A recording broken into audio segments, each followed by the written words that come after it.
sederhana untuk mendeteksi ini orang Alzheimer atau enggak. Caranya perlu dilakukan caranya. Mintalah orang tersebut yang dicurigai, yang dicurigai. Atau kalau kita curiga pada diri kita sendiri, boleh juga kita ngetes tes diri sendiri ya. Gambar jam. Oke, boleh. Ini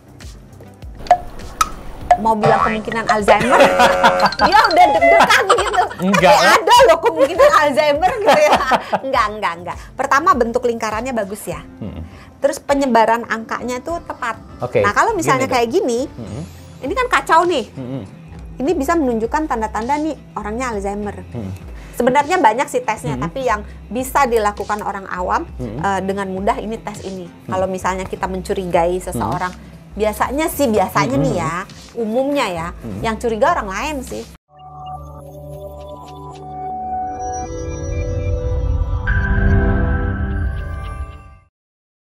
Nah, kita juga akan mengetahui nih apa aja yang menjadi faktor resiko dari seseorang bisa kena Alzheimer. Apa aja sih, Dok? Saya mau ketawa nih ya, karena sebentar lagi nih pasti tuh kan. Faktor resikonya umur. Makin tua, makin besar resiko kena Alzheimer. Artinya memang benar ya? Tuh kan, gini kan. Perempuan lebih tinggi kena resikonya kena Alzheimer. Tuh kan gitu. Langsung gini ya? Nanya dong kenapa perempuan? Kenapa perempuan lebih tinggi, Dok?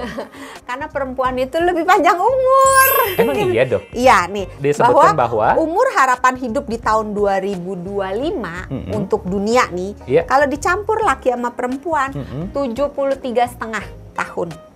Tapi kalau 73,5. Oh, 73,5 tahun ya? Kalau misalnya untuk perempuannya 76,2.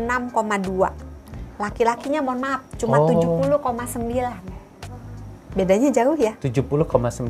Tadi yang 73,5 itu adalah kalau laki-laki dan keseluruhan, nggak lihat laki, nggak lihat perempuan. Tapi begitu dipisah perempuan dan laki-laki, yang perempuan itu 76,2, yang laki-laki itu 70,9. Dan 3 negara yang paling tinggi umur harapan hidupnya adalah bukan Indonesia.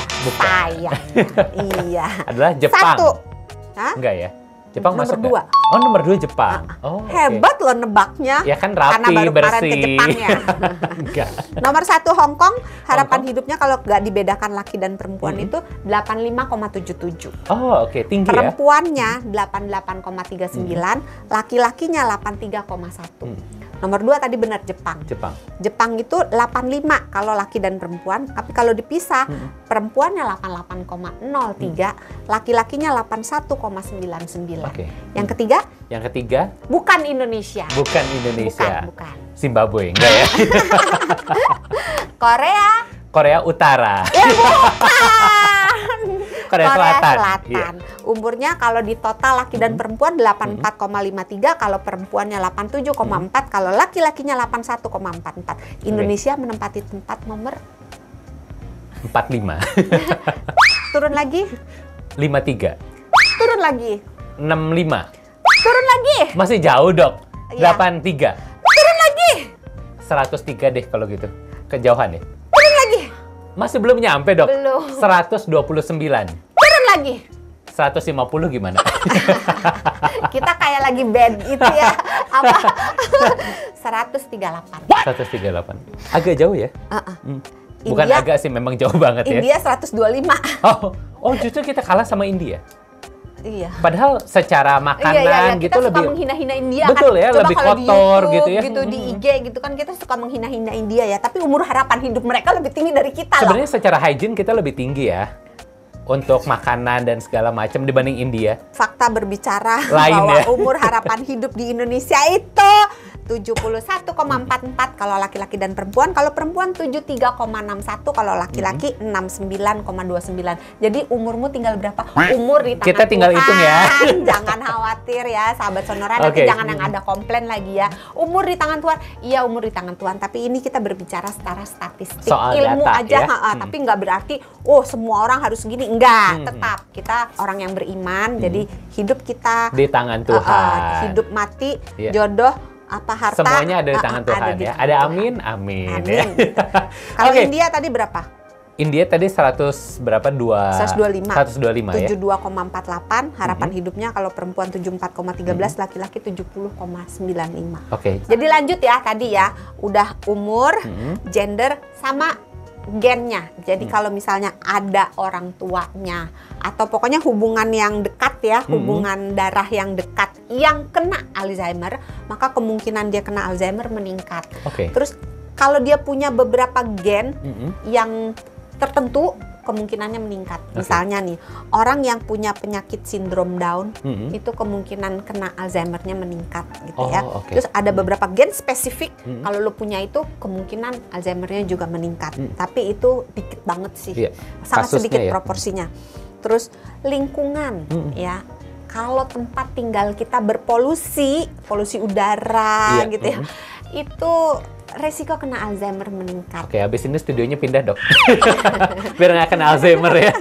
Terus kalau kita terbiasa menghirup udara yang kotor, misalnya pasangan hidup kita merokok, walaupun kita tidak merokok, kita menghirup asap rokok, juga resiko Alzheimer-nya meningkat. Gitu ya. Karena itu termasuk polusi. Iya. Sekarang termasuk bakar-bakar gitu loh. Barbecue gitu ya. Itu kan asapnya gitu ya. Jadi polusi udara. Terus kehidupan sosial. Oke, seperti Jadi, apa nih, Dok? Kesepian. Oh, bisa ningkatin. Nyanyi dong. Nggak ketemu lagunya.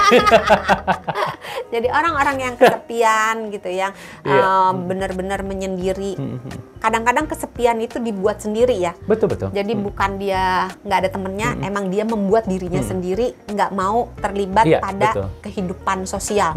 Entah di lingkungan keagamaan gitu, atau di lingkungan RT/RW gitu. Kadang-kadang ada orang yang kayak gitu. Ingat ya. Betul. Kan Alzheimer loh. makanya kata salah satu lagu ada bilang katanya walaupun di tengah keramaian kita masih terasa sepi. Enggak, jangan ya. Nanti bubar podcastnya.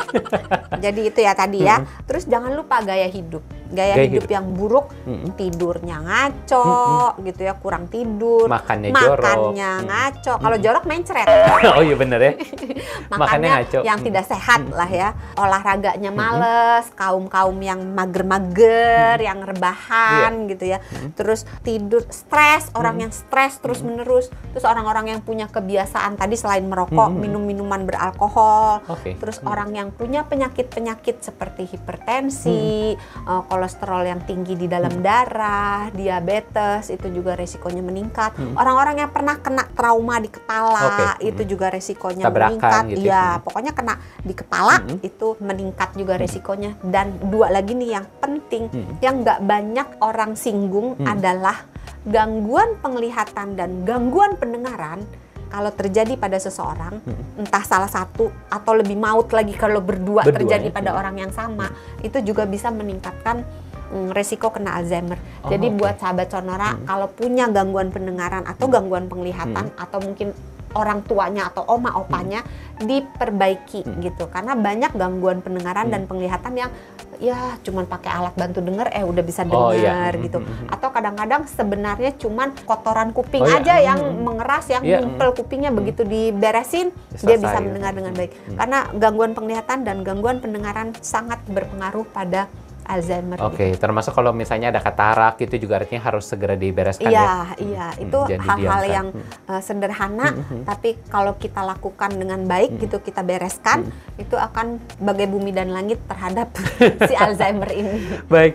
Nah, Dok, artinya dengan faktor-faktor tadi yang sudah dijelaskan, dengan usia harapan hidup juga tadi sudah dipaparkan untuk sahabat Sonora, apakah ini juga menjelaskan bahwa Alzheimer ini hanya bisa terjadi pada orang tua saja? Umumnya pada orang tua. Tapi ada beberapa kasus Alzheimer yang terjadi di usia muda. Tapi biasanya yang di usia muda itu karena penyakit, misalnya gangguan pembuluh darah atau memang gangguan genetik gitu. Itu atau trauma tadi itu ya. Atau trauma itu terjadinya pada usia yang bisa terjadi pada usia yang lebih muda, tapi umumnya pada usia yang lebih tua. Nah, ini kan tadi disebutkan bahwa Alzheimer ini sebenarnya tidak bisa disembuhkan, Dok. Tapi kita hanya bisa memperlambat dari perkembangan dari Alzheimer itu sendiri. Ada nggak sih cara-cara yang cukup efektif untuk bisa memperlambat si Alzheimer ini agar tidak berkembang dengan lebih baik? Sebenarnya banyak. Tadi kan kita udah ngomong soal faktor resiko, yaitu aja dihilangkan. itu aja dihilangkan, gaya hidup jadi, gitu ya. Gaya hidup dibereskan ya, makannya tuh yang sehat, terus rajin olahraga, aktif bergerak, tidur jangan ngutang ya, tidur tuh jangan diutang-utang ya ampun gitu. Kalau beli handphone nggak apa-apa diutang, tapi kalau tidur jangan ngutang-ngutang. Asal jangan ngutang sama temen ya, nanti ribut berantem.